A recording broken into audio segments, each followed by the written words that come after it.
Hey, it's Iadania with a real spontaneous OMG, I'm in a wormhole video.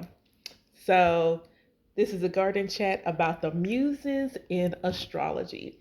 Shouts out to Tan Astrology, her Understanding the 10th House Reputation video, and her Hidden Talents video, because she speaks about the muses in more detail in the 10th house video, but she touches on them in Discovering Your Hidden Talents. And since I'm working on some stuff for the workshop for cultivating alignment, I was kind of doing some additional research, trying to decide what kind of things I wanted to include in the workshop. And I had actually forgotten about the muses. I looked at them really early on in my journey back into astrology. And wow.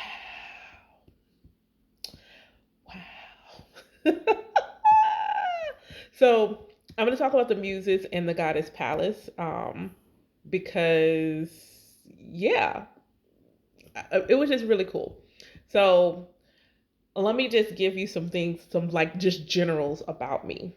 Um, I'm definitely, I would say, eclectic. Yeah, it's a good way to put it. I'm eclectic in what I like, what I enjoy, um, from an aspect of how I do what I do as a spiritual illuminator. I do readings, I do tarot readings, which I incorporate both astrology and numerology in those um, whenever possible. Anyway, I'm a medium. I am an oracle. Um, I can enjoy crafting oils, making candles, and fixing them. Um, Making spiritual baths. I do coaching. I enjoy teaching, and I write poetry. And I do creative writing in general, but I like writing poetry. And often my poems will come like a download, so they're also channeled. So now you got this that's some important information. So now that you know that, especially if you're someone who's read my poetry, this is gonna be so freaking cool.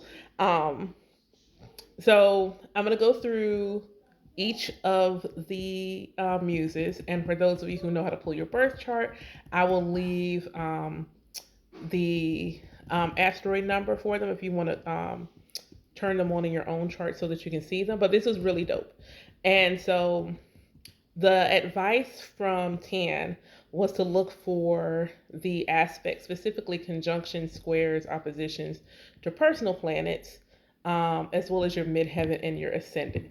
I did include some of the distant planets, and I will explain when I get to them why, because I can actually see them in how they manifest for me. So, um, so we have um, Calliope, um, and she is the muse of epic poetry. So she is sitting in my sixth house. And so your sixth house is your day to day life.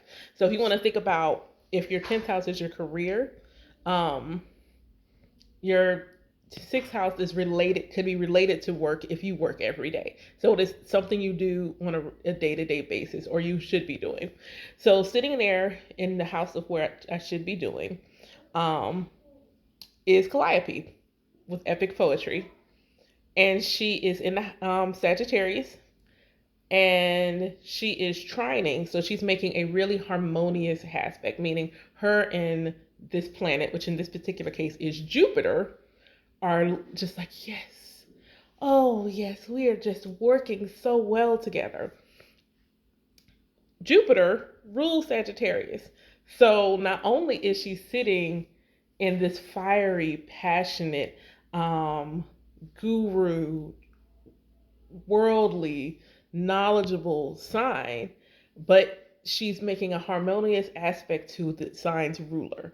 So that was really like, oh, she's also making an aspect to my ascendant, my rising. And your ascendant is who you are. It's literally who you are in this world. And she's making it in conjunction, which is something where it's like an itch If you don't scratch it, it's going to nag you. And that's how poetry, it's kind of been like, it keeps like creeping up, and then I take care of it, and then it'll come back when I go away from it. So I was like, oh, okay. So then I looked at Cleo, which is the muse of history, and she is in a nice trine to Mercury. So what's interesting is I don't outwardly feel like I am into history, but I am into ancient things. So it's like in school, I can't say like, oh my gosh, yay, world history, no. But I like watching videos on ancient civilizations. I like learning about, maybe this is why my spiritual practice encompasses multiple faiths, as a way to put it. Like I am initiated into an African traditional spiritual practice. I am looking at bhakti yoga. I am like, and I like learning the history of that. Maybe that's why my ancestor veneration comes to me in a way that feels good and right to me. So the history thing was very, very interesting. And even with my poems, it is like brings in aspects of our ancestral history to encourage our future. So I thought that was really interesting. Um, then we have, I am going to not mess up this name, Euterpe. And so this is the muse of music, song, elegiac poetry. So anyone who's worked with me closely says will hear me say I have musical Tourette's. I am prone to musical outbursts. I will relate almost anything to a song, and I have written several poems to music. I wanted to be a singer. Um, if there's a rap I like and I memorize it, like I can hit it. So this is trining my ascendant. It is sitting in Pisces, which is the ruler of my highest point in my chart. And it's also making an aspect again to Jupiter. And it's the in conjunction again. So again, the way she described the in conjunction is an itch that you need to scratch so that it becomes magic. And I was just like, okay, because when I get away from music and I don't bring it back, it does become an itch I need to scratch. So I was like, okay, alrighty then. And I believe I gotta look. Um, so this is one where I included the distant planets because if you've read any of my poetry, you will find it shows up very strongly. Um, but it's Erato. So you think about Erato, erotic. Erato, which is the poet and romantic writing. Mm-hmm. And so it is sextile Neptune and it is conjunct Pluto. So Neptune is nebulous and boundless and very, very spiritual. Um, and then you have Pluto, who is power and desire and sexuality. So that makes so much sense. So much sense. It makes a lot of sense. And it is sitting in my fourth house where I feel at home. It's my roots, it's my base. It could also be an indication of past life and ancestral heritage. It's something I inherited. So then we have Melpomene, which is a thespian, acting, theater, dark writing. And it's opposing Mercury, and it's conjunct my ascendant. So this one is actually sitting in my 12th house. And the way she described the 12th house, it's those are the talents you don't think you have or you don't consciously express them in this life. Like you have to bring them forward. Um, I have some dark writing. I'll just say that I have some dark writing. What in I will say what people would consider dark. There we go. That's a good way to put that. And then not acting, but I feel like acting can also be like being in front of the camera, being in front of people, public speaking, and this this is something I have to work at. I have to work at saying I'm going to sit in front of the camera and talk. I have to work at saying I'm going to do this and record this video. And for me, my 12th house has both, depending on which housing system, it'll either show you as Gemini or Taurus. And I can see both of them playing out because Taurus is all about, one of the things people don't talk about, Taurus is really about that self love and beauty. Again, that being seen. And then Gemini is communication and being able to talk. So for me, both of those are at play when it comes to videos. So I was like, alrighty then. So then we have Polyhermenia, which is hymns, creative spirituality, and natural metaphysics. I don't think I even have to qualify that at all. But it's so cool because one, it's in my fifth house, which is the house of your passions. It's what you enjoy. It's what thrills you and drives you. It's what you're in. It's your inner child.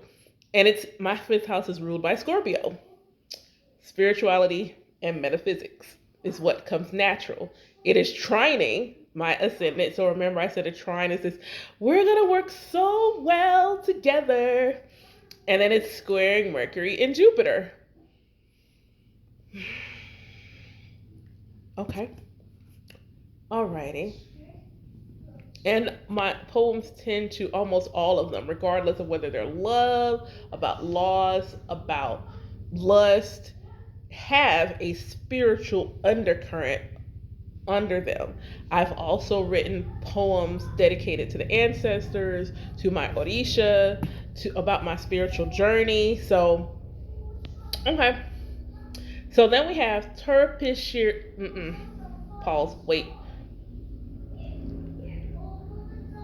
Terpiscorio. And so dance and choreography. It is in conjunct my Jupiter. It is opposing my ascendant in my seventh house of Capricorn. And Capricorn is ruled by Saturn. Saturn is that you're going to work for this. And I like dancing. I like dancing very, very much. But if there is a choreography, I have to work at it. Like I have to actually put in the work. If I put in the work, I'll learn it and I can actually do it. But I have to put in the work. It is not something where I just put my feet on the floor and boom, it happens. No, I actually have to really work at it. But if I work at it, any routine I learn, I know, and generally speaking, I probably have it memorized still. Um, so then we have Talia, who is comedy. And so this one is funny. So it's conjunct my Mercury in my eighth house of Aquarius. And yeah, I can have a dark sense of humor. I have a dark sense of humor, and I have a sense of humor in general. And the fact that it's in Aquarius means that I can see the humor in life and in the world, and even in times where things are dark and things are not may not seem to be going the way they should be going. I can find something to laugh at. I can find something to make me laugh, and it's so crazy because this morning prior to working on this, I literally said, I want to, and as far as one of my personal core values, is I want happiness, joy, and laughter. The way I envision our creator is someplace blissful and laughing. Blissful and laughing. So I thought that was really dope, especially considering its placement. And then last of the muses is Urania. So Urania is the muse of astrology. She is beautifully trining my Neptune, which would also be spirituality. Yeah. Um, and making a quintile to Uranus, which again is innovation, astrology, and it's sitting in my 10th house, which is the house of your career. It is your public reputation. It is the legacy you leave. And it's not in a tight conjunction, but it's almost conjunct my moon. It makes me feel good on the inside. So I thought that was really dope to be able to see these little nuances of myself just illustrated right there. The last one is not a muse, but I thought it was really cool. It was Pallas. So Pallas is the goddess of strategic war planning, and so it represents the ability to see patterns and ability to synthesize things. So I think I've said it on more than one video. I really enjoy synchronicities, and I enjoy them because I can see them. Like that comes, I can see the pattern. I can see like the weave, the way things work together, especially when I'm trying to like manifest something and I start to see the building blocks of it start to come together. I can see how I'll use my divination practice, what it was before. So I learned a new divination technique. I was already doing tarot reading and I had an additional divination technique that I learned. And so what I decided to do was pair the two together to see how the message unfolded with two different tools. And it's been really cool to watch how I could see those tools and then the how the planets are aligning in the days of the week and the new, like everything. That's why I have so many. It's not that I need, it's because I enjoy seeing the patterns. And for me, she's at 0 degrees. Palace is sitting at 0 degrees. So there is, for those that don't know, zero is a critical degree. And so it is, there's something I'm supposed to ignite in this life as it relates to that. She is wisdom, she is seeing patterns. So there's something I'm supposed to ignite, and it's happening in my eighth house. So this is other people's money, the depth of your relationships, your occult, your shadow. There's something I'm supposed to ignite in those areas with wisdom. And I thought that was really, really, really dope to look at. So I thought it was really cool. I wanted to share because, you know, I feel like it's important to say, to do like real like stuff where you can explain it in a way that brings it down. Because for me, astrology is just another way to understand why you're here. And my personal idea, because if we see dogma, I said belief is hard to change. So I'm saying my personal idea and feeling on it, and what my practice says is that though our conscious self forgets why we're born, the creator didn't leave us hanging. And so has these tools and modalities are simply the way that the divine has tapped certain people to learn and then share what they learn, because they could easily say, okay, I see the stars doing dot dot dot, and then no one shared that knowledge. But it was purposeful in people sharing astrology and astronomy. It's purposeful in people sharing tarot and numerology. It's purposeful in those who are meant to receive and learn and get those insights will. They'll get those insights will. And when I explain astrology to people, I say, well, you believe in higher power, God, goddess, divine, whatever your flavor is, created everything. Like it's a general comfort, there's an origination of energy. And then all other energy is an aspect of that originating energy. So that includes us, everything we're looking at here, the earth, all the other planets, the stars, the moons, all of those things are an aspect of source. Everything is energy. So they're in the cosmos, and around our planet is all this energy moving in, about, and through our planet. Because if it's not dense, it's able to move through things. So it's moving through our planet. So we have the energy that's moving through the cosmos, and the energy moving in the cosmos is simply the energy of our creator. And that energy is moving through the stars and the moons, the planets, and picking up that energy.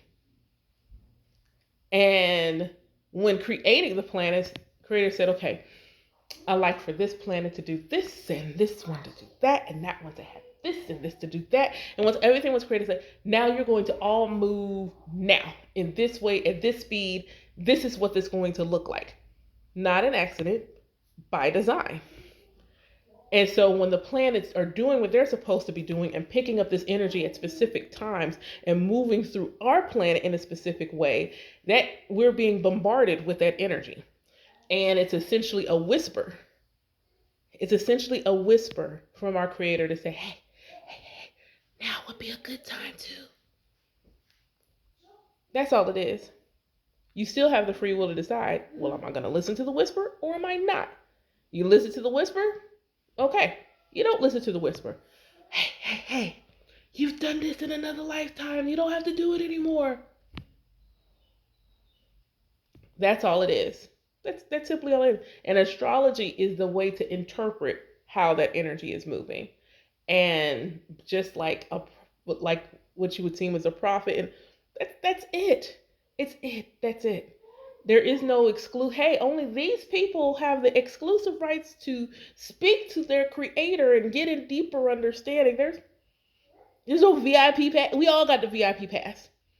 We all have a VIP pass to the creator because the creator is within us because we're an aspect of the creator. And how we determine and interpret that communication is personal to us. It's unique to you. So whether it is you channel, whether it is you read cards, whether well, if you're reading cards, chances are you're channeling. But if you're reading cards or you're doing numerology or doing astrology, you're doing all of the above. Whatever you're like, yo, I'm just going to be skilled and whatever I feel moved to do, that's what I'm going to do. Then do that. Do what is true and honest and pure and right to you. So for me, as I learn things and I see things and I see these synchronicities because I see patterns and that's how I synthesize information, my calling is to teach it and show it through my experience. So I hope that you enjoyed this. I thought this was really like dope, and apparently I need to write more. Like apparently I need to sit with a pen and a pad and write some more poetry. Speaking of, my third poetry book is available on Amazon. Self Love is an Act of Worship. It is a combination of a memoir and a collection of poetry. And the poetry is simply a progression through the journey with me using poems. So I will leave the link for that in the description box. Thank you as always for the support, and y'all have an amazing day and weekend.